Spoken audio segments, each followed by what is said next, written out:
Hello, and today we're looking at whether it's a good idea to buy a dehumidifier to cure condensation and mould in your home.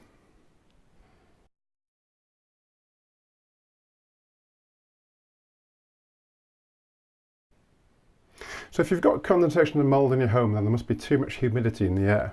The humidity condenses on the coldest surfaces in your house, and when this happens day after day, this allows mould to form. So the early indications of mould are a stale, foisty smell. You may get this on clothes or in particular rooms. So there are a couple of ways of reducing your humidity. You could either improve the ventilation in your house, or you could buy a dehumidifier.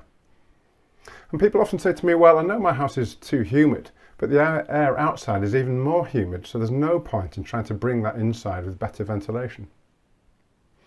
And this would seem to make a lot of sense. If you have a humidity meter or you look at a weather forecast, it often seems that the air outside is more humid than the air inside. So if you bring the air inside, it would make your mould problem worse. So this is what the weather app on my phone said the other day.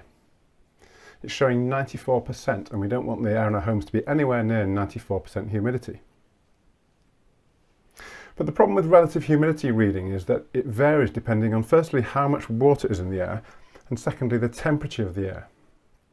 So colder air will almost always give a much higher humidity reading than warm air. So let's look at an example. Mr. and Mrs. Mould live in a house, and they've got a problem. They've got condensation and mould in their bedroom. Mr. Mould thinks, I need to lower the humidity in my bedroom to get rid of the condensation and stop the mould growing. He's wondering what the best way to do this is. So he buys a humidity meter, and in the morning it's showing 75%. He thinks this is too high and he wants to make it lower.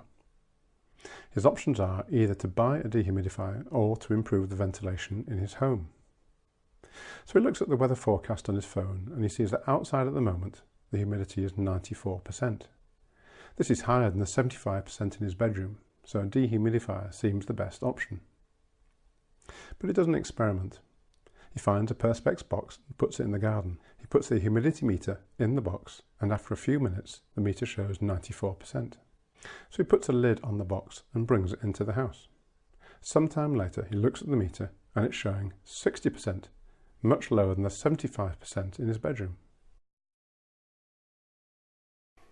So in other words, outside air is usually much less humid than your humidity meter might suggest. So dehumidifiers do work. They do collect water vapour from the air. But a better question might be, will a dehumidifier cure condensation and mould in my home? And in our experience, the answer to this is actually no, not really. So here's an example of a flat that we saw recently. There's quite severe mould on the walls of the bedroom, and this is despite the fact the dehumidifier was running constantly. And in fact, a large proportion of the homes I visit already have a dehumidifier, but they still have a condensation and mould problem. So allowing a small but consistent amount of outside air into your home will help lower the humidity and stop condensation and mould forming, even if the outside air seems to be more humid than inside. And of course, there's a second very good reason for improving ventilation. Apart from letting in fresher, less humid air, you'll also let the pollutants out. So our homes are full of pollutants, and these include things like mold spores, dust, smells from pets, cooking, scent added to household cleaners and scented candles.